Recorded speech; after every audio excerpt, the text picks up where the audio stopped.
Alors, mon nom est Françoise Levy, je suis réalisatrice, je fais des documentaires et j'ai eu la grande chance de faire un film sur Paul Otlet en 2001.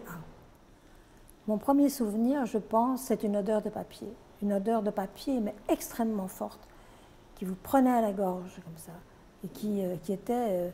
on aurait pu rentrer ici les yeux fermés, on savait qu'on était là. Ce qui était très particulier, c'est qu'en fait, la chercheuse et moi, j'avais engagé une petite comédienne, enfin non, une petite étudiante d'abord, et puis on a commencé à faire les recherches, parce qu'en fait, il y avait une centaine de caisses à bananes, qui n'avaient jamais été ouvertes, et qui provenaient en droite ligne du parc Léopold, et qui constituaient en fait toute la partie privée d'Otlet, ce qu'il appelait lui l'Otletaneum.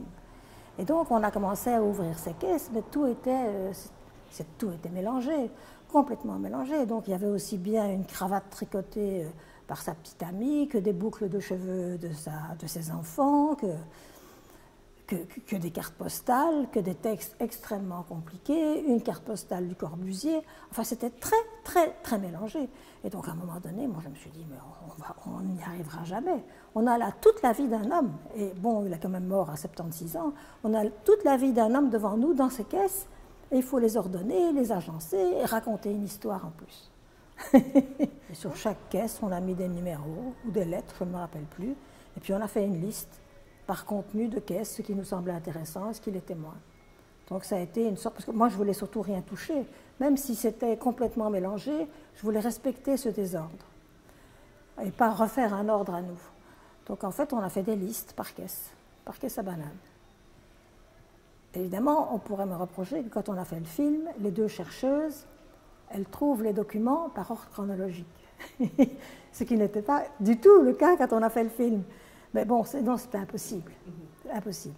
Parce qu'on a trouvé beaucoup de choses. On a trouvé des photos, on a trouvé ce fameux cahier bleu dans lequel Paul Otlet se livre, dans lequel il avait une dépression et visiblement ça n'allait plus du tout au milieu de la guerre. Et donc là, ça nous a servi en fait pour le documentaire parce que je me suis beaucoup servi de sa voix, de ce cahier bleu pour sa voix off. La découverte la plus marquante a été ce film 35 mm, qui était un film nitrate, donc qui était une petite bombe en puissance au milieu de tout ce papier. Et donc quand on l'a mis sur une table de visionnage, on s'est aperçu qu'en fait c'était un film que Paul Otlet avait commandé en 1913 à Alphonse Meuter.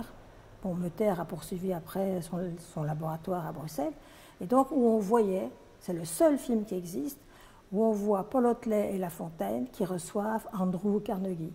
Andrew Carnegie était un Écossais qui avait fait fortune aux États-Unis et donc qui donnait beaucoup d'argent pour des bibliothèques.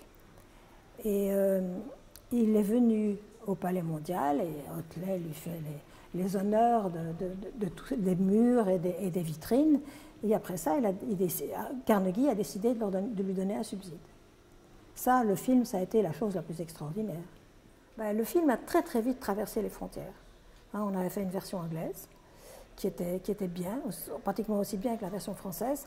Et grâce à Boyd Rayward, qui était quand même un spécialiste d'Otlet, j'ai pu aller à Philadelphie. J'ai été dans plusieurs endroits où on a montré le film.